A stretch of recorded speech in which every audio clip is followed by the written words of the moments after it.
Ou o Hamas pode continuar lutando, ele provavelmente vai querer continuar lutando, porque ele vai continuar cantando vitória, ele vai continuar tentando encontrar essas brechas de cessar fogo para dar uma certa sensação de vitória de acordo com a sua ideologia.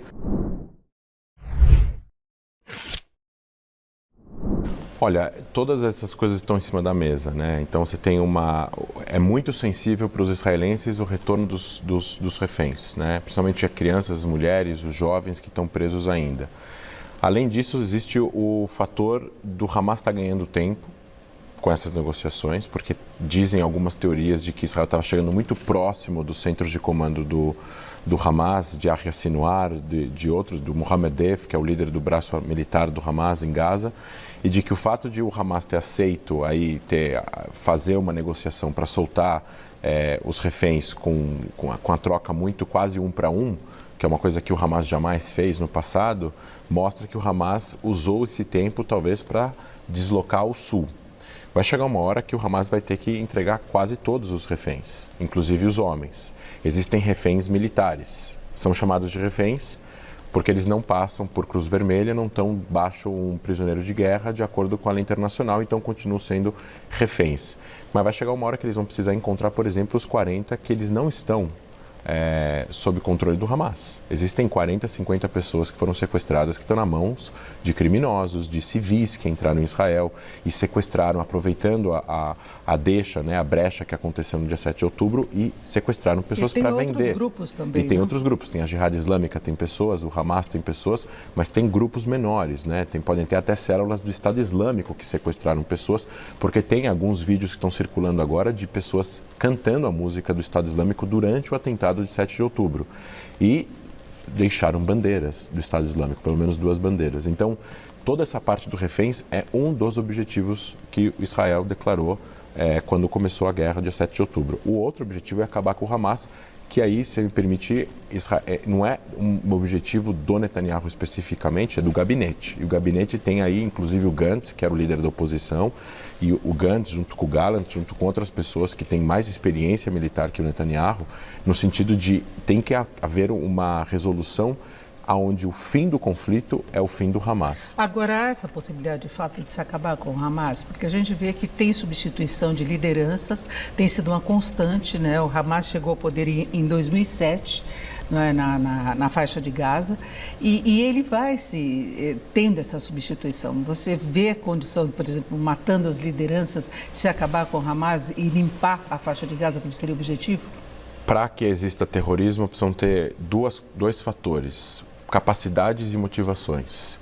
Se as capacidades forem completamente destruídas e as lideranças forem presas ou eliminadas, e um outro poder soberano palestino que tenha força suficiente de impedir que essas forças fundamentalistas voltem a subir ao poder, existe uma grande possibilidade de que exista uma faixa de Gaza sem o Hamas, sem nenhum grupo controlando a região. Só que isso é um processo, que não é do dia para a noite. É um processo que numa Gaza pós-Hamas, é possível encontrar todo mundo? É possível encontrar todo mundo. A faixa de Gaza é um lugar pequeno. Agora, isso a custo de uma continuidade do conflito armado. Existe uma outra possibilidade, o Hamas se render, entrar para a OLP e participar das eleições e aceitar as negociações com Israel. O que é bastante difícil. É o que é bastante difícil porque o Hamas deixa de existir como Hamas. Ele passaria a ser uma outra coisa. Mas o Fatah também fez isso na década de 90, quando aceitou a existência de Israel e assinou os acordos de Oslo. O problema, a diferença no caso, é que o Fatah não é religioso, ortodoxo, no caso, fundamentalista, e o Hamas é.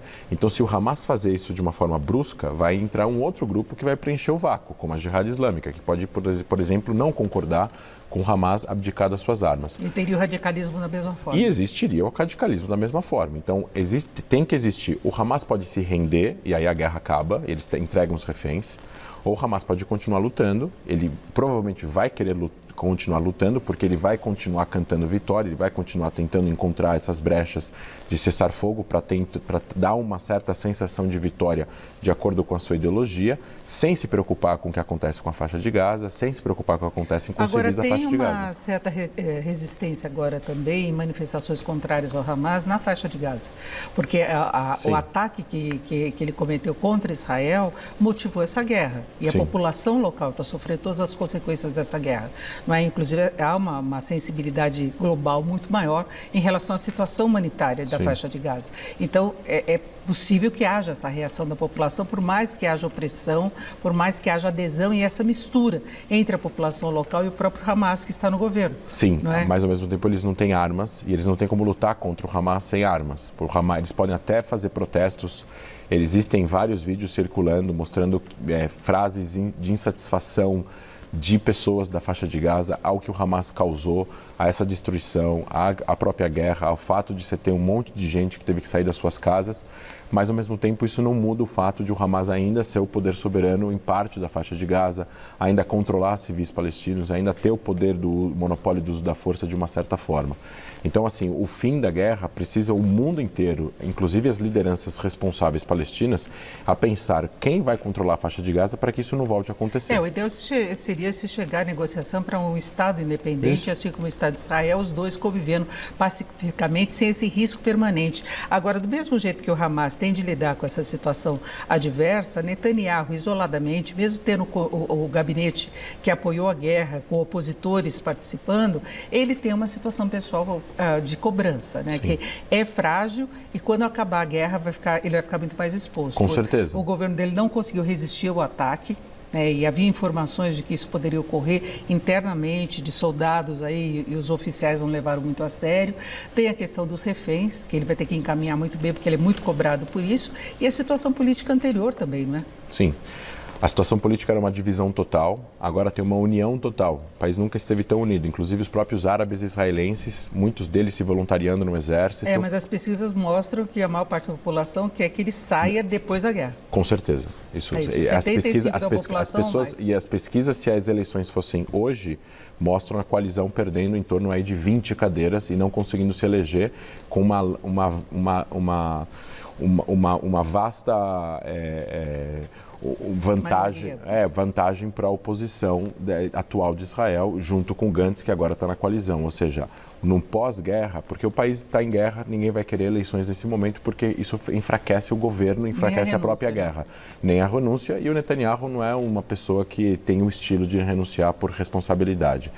Depois, quando for instalado aí a comissão de inquérito, provavelmente republicana e não governamental, ou seja, que vai participar a sociedade, como aconteceu na Guerra de Yom Kippur, aí as pessoas vão ter que dar respostas e com certeza isso seria o caminho para o fim desse governo, provavelmente, e convocar novas eleições. Agora, você não acha que essa situação pode levar Netanyahu a insistir mais na guerra?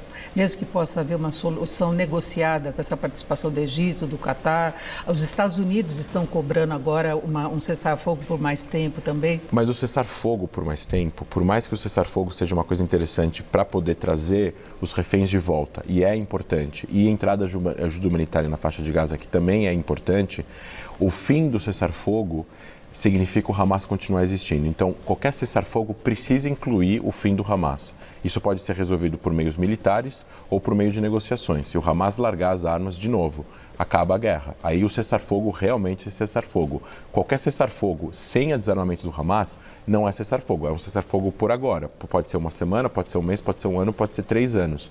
Mas eles voltariam a se armar e voltariam a atacar, que é o que eles estão dizendo nas entrevistas que eles fazem nos canais do Oriente Médio. Eles, inclusive, enganaram os israelenses, mostrando que eles estavam desinteressados na guerra em 2020, 21, 22, depois da guerra de 21, ou seja, 22 e 23, e voltaram a atacar Israel. Então, pós-cessar-fogo vai ser a retorno da guerra mesmo, até que haja uma solução?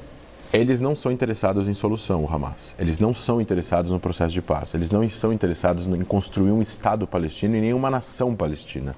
Eles estão interessados na causa do Hamas, que é um Estado islâmico fundamentalista. E que quer acabar com Israel. Que quer acabar com Israel e que não concorda com fronteiras em geral, não só as fronteiras com Israel. Se eles conquistassem agora Israel, eles iam atacar o Egito ou a Jordânia, provavelmente, porque é essa ideologia que faz parte da mesma ideologia do Estado Islâmico, da Al-Qaeda, de outros grupos terroristas que controlam a região. Então, com o Hamas no poder, ou parcialmente em poder na faixa de Gaza, não tem processo de paz. Para que as pessoas possam, para que a gente possa concordar com o processo de paz, para a criação de um Estado palestino, o Hamas não pode controlar a faixa de Gaza.